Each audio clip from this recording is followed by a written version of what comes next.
हमने last class में पढ़ा था, अपना चैप्टर 4 हमारा हो गया था। तो बच्चों आज शुरू करते हैं हम अपना चैप्टर नंबर 5। आपको पता ही होगा चैप्टर नंबर 5 का नाम क्या है। अच्छा, हम जो पढ़ रहे हैं वो अकाउंटिंग इक्वेशन, ठीक है ना। अभी जो चैप्टर है उसका नाम है अकाउंटिंग इक्वेशन। और हम जो पढ़ रहे हैं वो आपको बता दूं टीएस ग्रेवाल की बुक से क्वेश्चंस करेंगे, सारी चीजें कहां से करें वहीं से, ठीक है ना। तो बात समझिए, ठीक है जी। अब जरा ध्यान से समझिएगा, हम आज शुरू करते हैं अपना चैप्टर बच्चों जिसका नाम है अकाउंटिंग इक्वेशन। ध्यान से सुनना, accounting equation.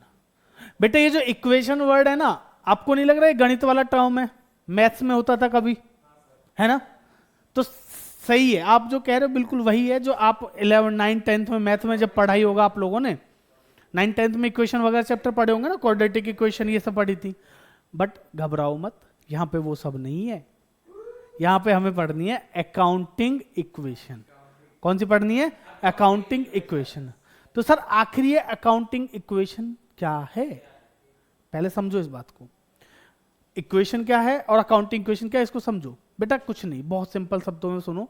Accounting equation is nothing, it is a mathematical expression of dual aspect concept. हमने डुअल एस्पेक्ट कंसेप्ट समझा था। डुअल एस्पेक्ट कंसेप्ट क्या कहता है कि हर ट्रांजैक्शन के दो इफेक्ट होंगे ही होंगे। हर डेबिट का कोई क्रेडिट होगा, हर क्रेडिट का कोई डेबिट होगा, यही तो था। हर ट्रांजैक्शन के दो इफेक्ट होंगे।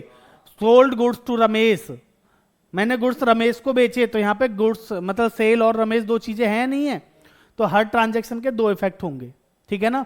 तो ये वही कहता है अकाउंटिंग इक्वेशन, कुछ नहीं है। ये क्या कहता है कि mathematical expression of dual aspect concept, और कुछ नहीं है, ठीक है ना।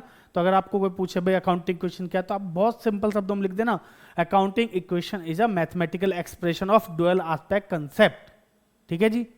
और एक चीज क्या होती है, one thing is debit and other is credit, और every debit has a credit और every credit has a debit. Clear है, सिंपल, कोई रटने की जरूरत तो नहीं है ना, बहुत सम। अब इसको एक और नाम से जानते हैं, अकाउंटिंग इक्वेशन को आपको बता दूं बैलेंस शीट इक्वेशन भी कह देते हैं। क्या कहते हैं? Balance sheet equation. क्या कह देते हैं? बैलेंस शीट इक्वेशन, ठीक है जी। अब बात को ध्यान से समझो पहले। सर यहां पे क्या करना है हमें? बेटा देखो, इस बात को आप ध्यान से समझ लो। जो बिजनेस होता है ना, बिजनेस के पास जितनी संपत्ति है, यानी कि जितनी भी एसेट्स हैं, वो एसेट्स का जो अगेंस्ट कुछ ना कुछ लायबिलिटी होगी। या तो लायबिलिटी किसकी हो सकती है? हो सकता है किसी बाहर वाले की हो, या हो सकता है मालिक की हो। अगर किसी बिजनेस के पास 10 लाख रुपए की एसेट है, टोटल कितने की एसेट है? 10 लाख की, तो बेटा उसके पास कहीं ना कहीं 10 लाख की क्या होंगी? लायबिलिटी होंगी। अगर आप बिजनेस के मालिक हो, आपने मुझे पैसा दे रखा है, तो आप मेरे लिए एक लायबिलिटी तो हो।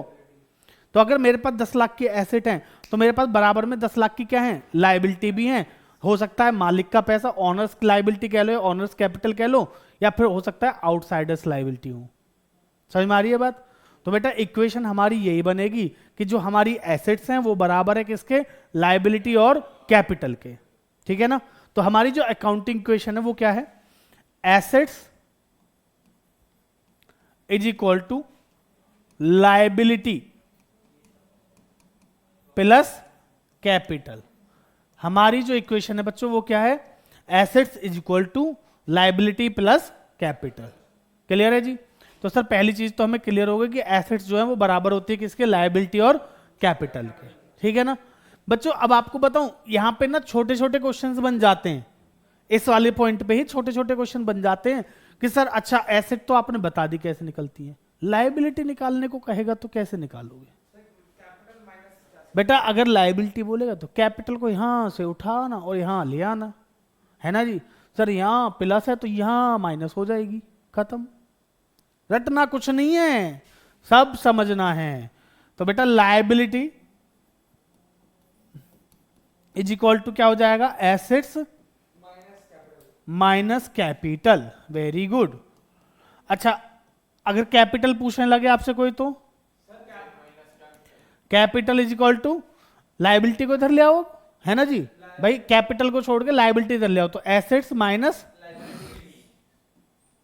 समझ में आ गई जी बात? तो बेटा ये तीन चीजें हैं, ठीक है।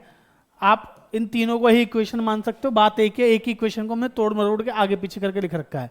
बट हम काम इस पे करेंगे। बात समझ में आ गई? हम जो काम करेंगे वो इस वाली इक्वेशन पे करेंगे। ठीक है जी, क्लियर है? समझ में आ गई बात? तो बेटा इसका बड़ा सिंपल सा तरीका है, हम जितनी भी ट्रांजेक्शन करेंगे, जो भी ट्रांजेक्शन हम करते हैं, every transaction have a dual effect, और ये डुअल एस्पेक्ट प्रिंसिपल में भी पढ़ा था हमने। ठीक है ना?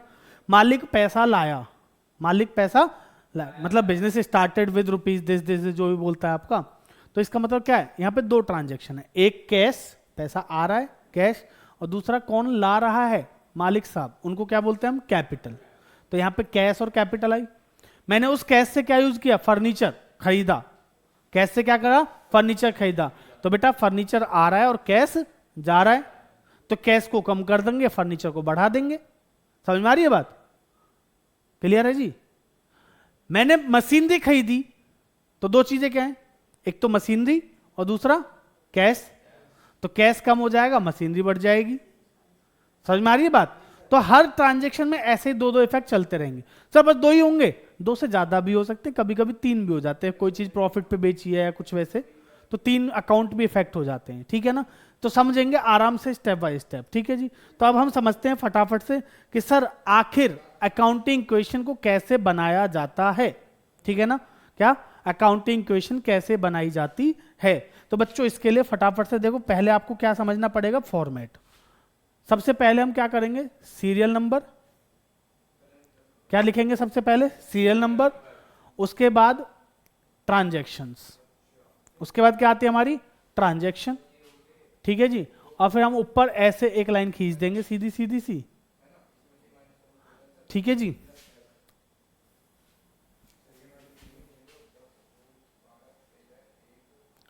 और ये ऐसे ऐसे सीधी सीधी लाइन खींचने के बाद एक लाइन बेटा बीच में खींच देना है, क्योंकि हम यहां लिखेंगे। अब इसको समझो पहले, सबसे पहले इस फॉर्मेट को समझो।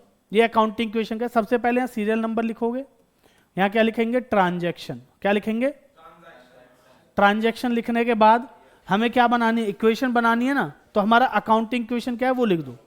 अकाउंटिंग इक्वेशन क्या आती है हमारी, एसेट्स।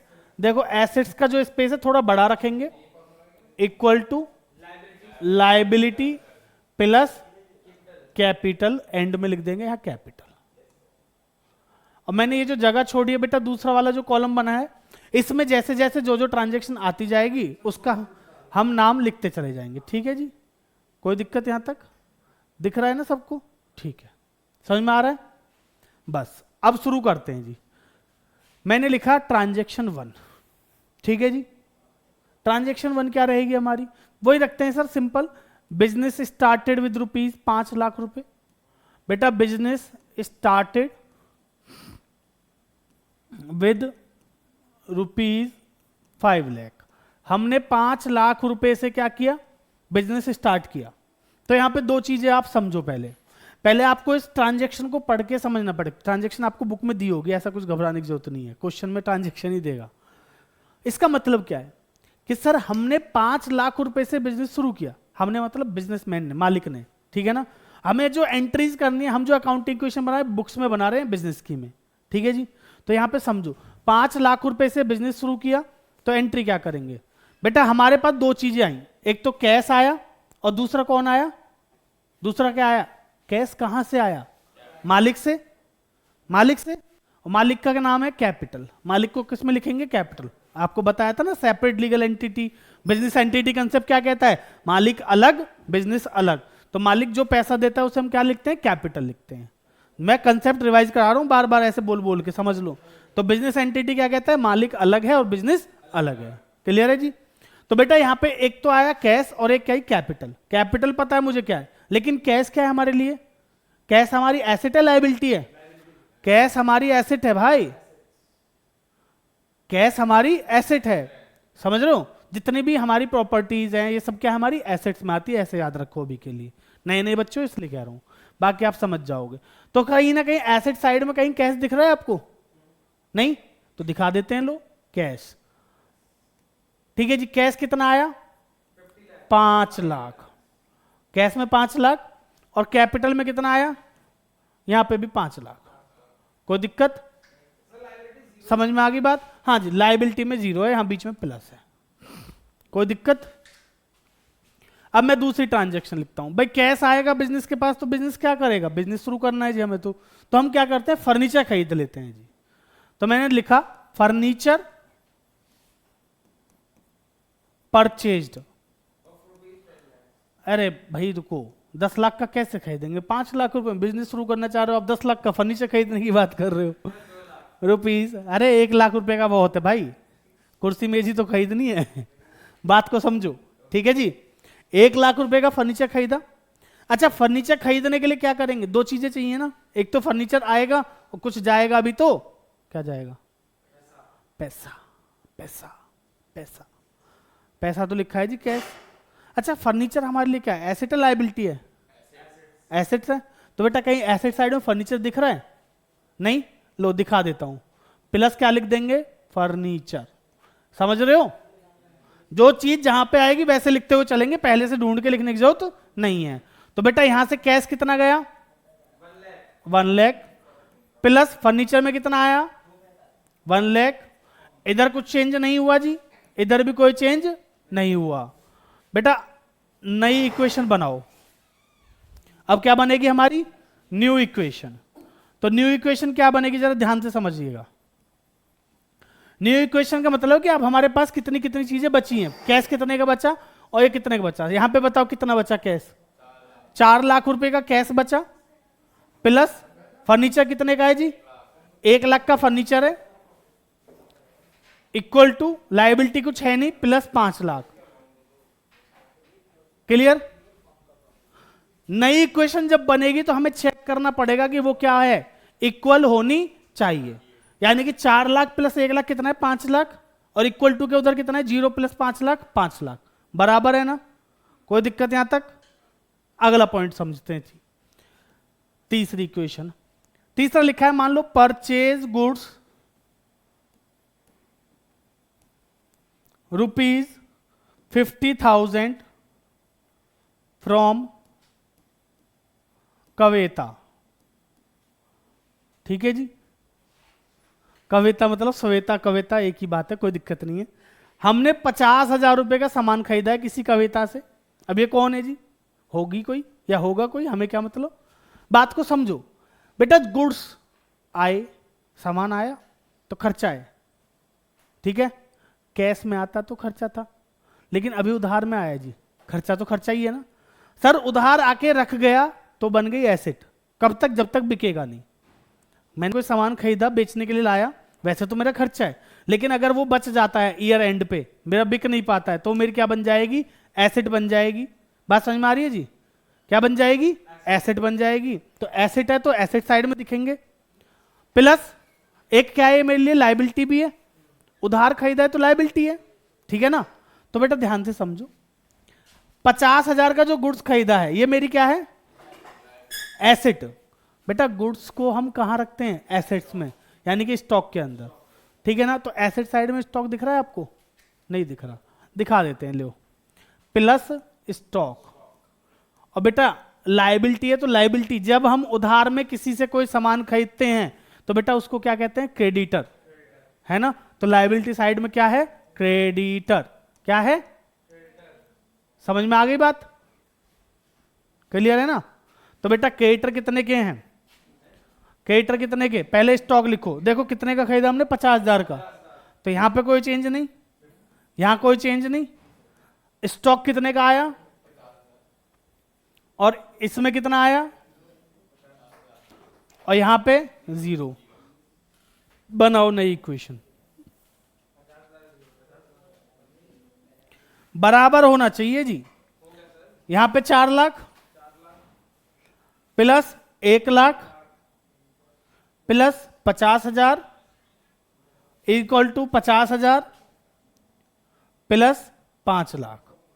अगर आप ध्यान से देखो इन दोनों का टोटल कितना है? 550 और इसका भी 550। बात समझ में आ गई? तो हमारी इक्वेशन क्या है? बराबर। समझ में आ गई? तो टोटल कितना? इसका भी 550, उसका भी 550, ठीक है ना।